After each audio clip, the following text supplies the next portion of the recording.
Shalom, selamat pagi saudara. Kita bersyukur kepada Tuhan karena di hari ini kita bertemu kembali lagi dalam Renungan Pagi Spiritual Life. Pagi hari ini kita akan kembali merenungkan firman Tuhan di dalam Keluaran pasal 25 ayat 23 sampai ayatnya yang ke-25 dengan judul Dari Kelemahan ke Kemuliaan. Saya akan bacakan firman Tuhan bagi kita semua. Demikian firman Tuhan.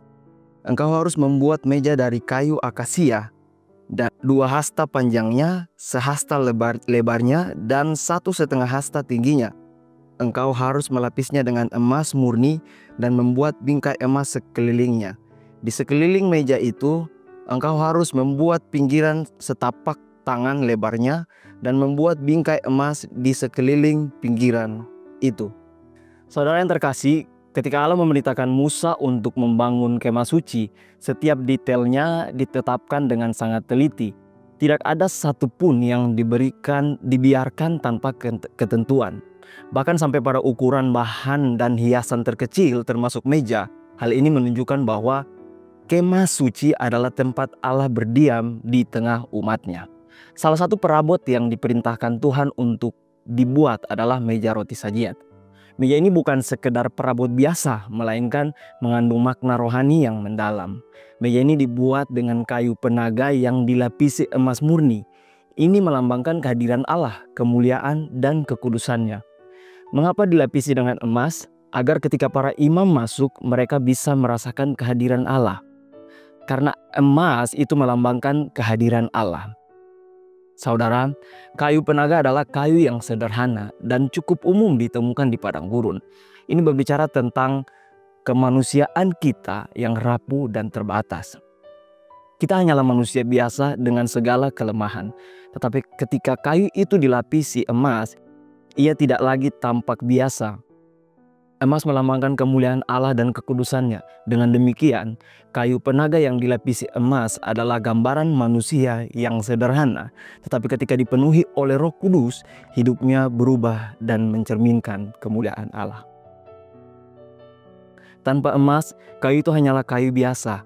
Demikian juga tanpa Roh Kudus, manusia hanyalah ciptaan yang terbatas. Namun ketika Roh Kudus memenuhi hidup kita, kita ditutupi oleh kemuliaan Allah sehingga yang tampak bukan lagi kelemahan kita, melainkan karya dan kuasa Allah dalam diri kita.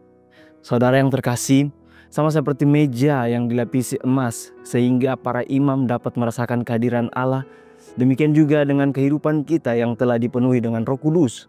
Ketika orang melihat kita, seharusnya mereka dapat merasakan kehadiran Allah dalam kehidupan kita.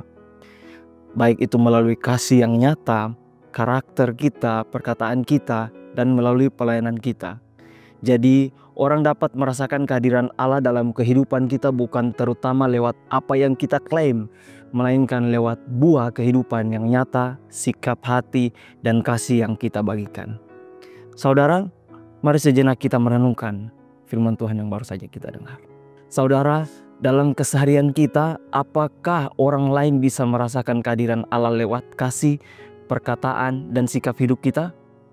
Jika belum, biarlah lewat firman Tuhan hari ini kita dibentuk untuk menjadi pribadi yang lebih baik sehingga orang dapat melihat kehadiran Allah dalam kehidupan kita.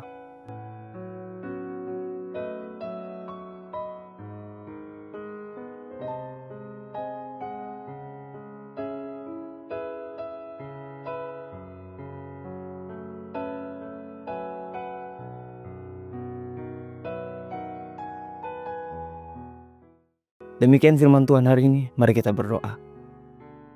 Bapa kami yang baik, sungguh kami mengucap syukur Tuhan buat kasih dan anugerah Tuhan yang berlimpah dalam setiap kehidupan kami. Kami berterima kasih buat penyertaan Tuhan sepanjang malam. Tuhan telah menyertai kami sehingga kami bangun di pagi hari ini dengan tubuh yang sehat. Bapa, kami juga sungguh mengucap syukur buat firman Tuhan yang datang dalam kehidupan kami. Kami diajar, diingatkan kembali tentang status hidup kami. Biarlah kami boleh menjadi pribadi yang menjadi dampak lewat kehadiran Tuhan dalam kehidupan kami. Pribadi yang mau menjadi teladan lewat karakter, lewat kasih pelayanan kami karena Roh Kudus ada dalam setiap kehidupan kami. Untuk itu Tuhan, biarlah firman Tuhan ini bukan hanya lalu begitu saja, tetapi menjadi rema dalam setiap kehidupan kami sehingga dengan kekuatan yang berasal daripada Roh Kudus, kami dapat melakukan firman Tuhan ini dalam setiap kehidupan kami. Untuk itu Tuhan, aktivitas kami sepanjang hari ini kami serahkan ke dalam tangan Tuhan. Biarlah Tuhan terus bersama-sama dengan kami, mulai dari pagi hari, siang hari, sampai pada malam hari. Hanya di dalam nama Tuhan Yesus Kristus kami sudah berucap syukur. Haleluya. Amin. Selamat pagi Bapak Saudara, selamat beraktivitas. Tuhan Yesus memberkati.